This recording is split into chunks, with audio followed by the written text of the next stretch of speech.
Yo, how's it going out there, YouTube land? I'm Cody from Big Beaver Cards. I know, comics in the background, right? Big Beaver Comics as well. But right now, we're kicking off the inaugural year. The first one we're covering in this whole rookie retrospective series for football. We're starting it off in 1980. And it's a little shallow. But we got to kick it off somewhere, so we're going to start the same place we started hockey. And wait, you think it's bad now? Wait till we get to basketball in the early 80s and we're doing Stark. We're not even going to talk about it yet. You know what? Anthony, roll the intro.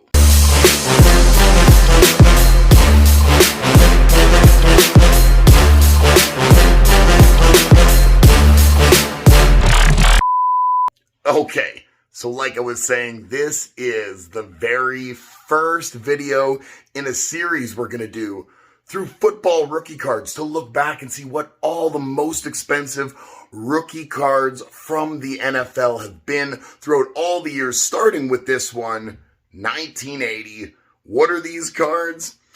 Well, number 2 on the list. It's a short list.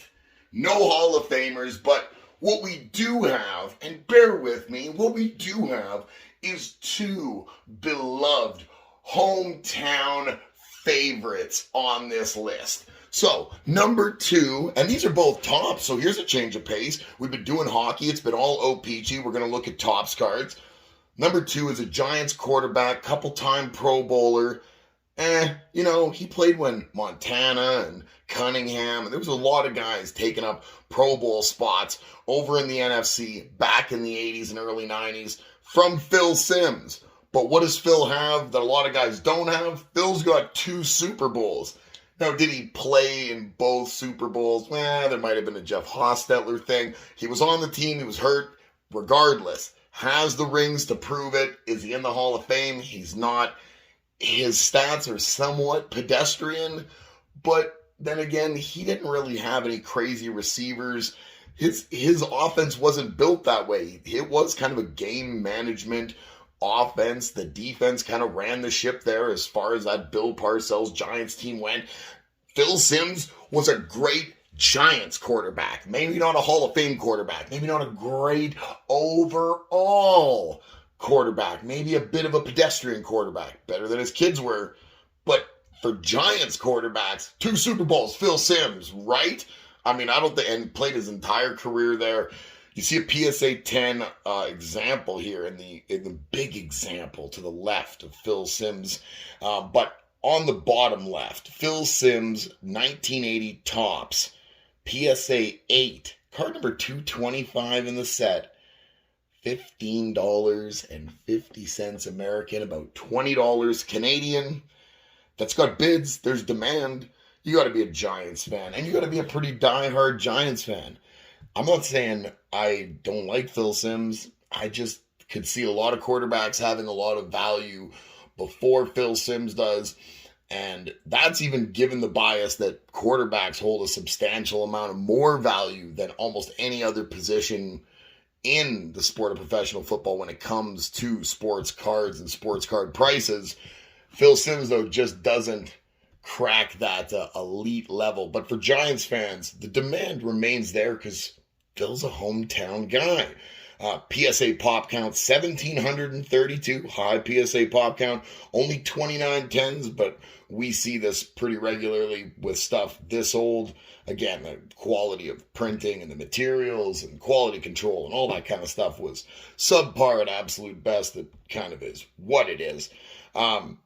In raw, in pretty decent condition, you're probably going to pay around $10 Canadian for a Phil Simms rookie card. Is that bad? If you're a Giants fan, I would say almost, I don't understand why you wouldn't have one of these, to be honest with you. Phil Simms is, in the Super Bowl era, other than Eli, tied with Eli, the most decorated Giants quarterback of all time. So, Phil Simms, yeah, number 2. Moving right along on a list of players that, no, it's not underwhelming. I need a maybe if they played for my team, or I had a little bit of stickum like Lester Hayes had here at number 1, maybe I could get things they'd adhere to me a little bit better, and I'd be able to feel this. But I'm not a Raiders guy or a Giants guy. Lester Hayes, an entire career with the Raiders, a few more individual accolades than Phil Simms. When he retired, he was tied with Willie Brown for touchdown or interceptions rather on the Raiders for cornerbacks, or interceptions all time. Willie Brown, obviously a Hall of Famer. Lester Hayes, 5-time Pro Bowler. Lester Hayes was a ridiculously good cornerback. Obviously, the rule about using tacky substances on your gloves or on your jersey is in place and actually named after Lester Hayes because he was so notorious for using it. And I don't know if it's just a coincidence and maybe he lost a step in what was a much more physical game. Because, I mean, he played the bump and run something serious. You go back and watch Lester Hayes highlights, and this guy's lined up in the bump and run, like in a deep squat, smashing guys in the mouth off the line. So I don't know what the longevity of your body would look like in 1980, 81, regardless of if you Stickum or not. But he did, in the 4 years before Stickum was banned, have a lot more interceptions than he did in the entirety of his career after Stickum was banned. And again, the Stickum rule was put into place and named after him. That's how notorious he was for this. He's the number 1 guy on the list, not in the Hall of Fame. Again, whole career with the Raiders. Card number 195, as I give you little anecdotes about Lester Hayes. It was a great corner. There was Mike Haynes and Lester Hayes were a heck of a tandem there for the Raiders in the 80s.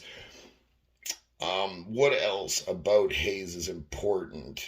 I'm not entirely sure there's much. PSA 8, $49. It looks like Canadian, you're probably going to be spending about 65 to 70.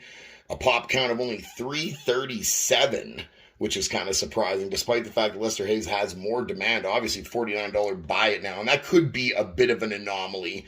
But we see with the bids on Phil Simms, only $15.50.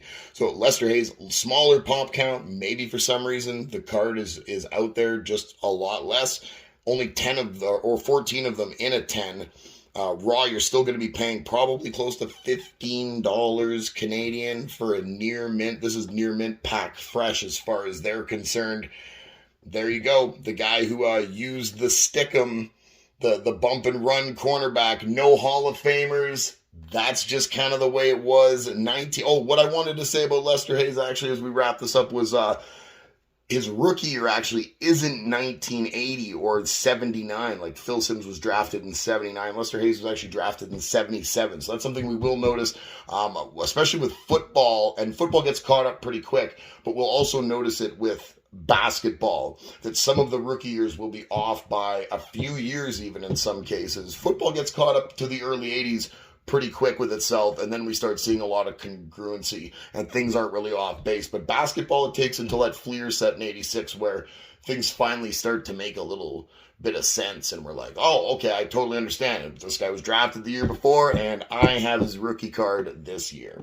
There it is. I'm Cody. We're Big Beaver Cards. That was NFL rookie cards from 1980. Only 2 of them, but 2 doozies if you're a Giants or a Raiders fan. Anthony, time to roll the outro, baby.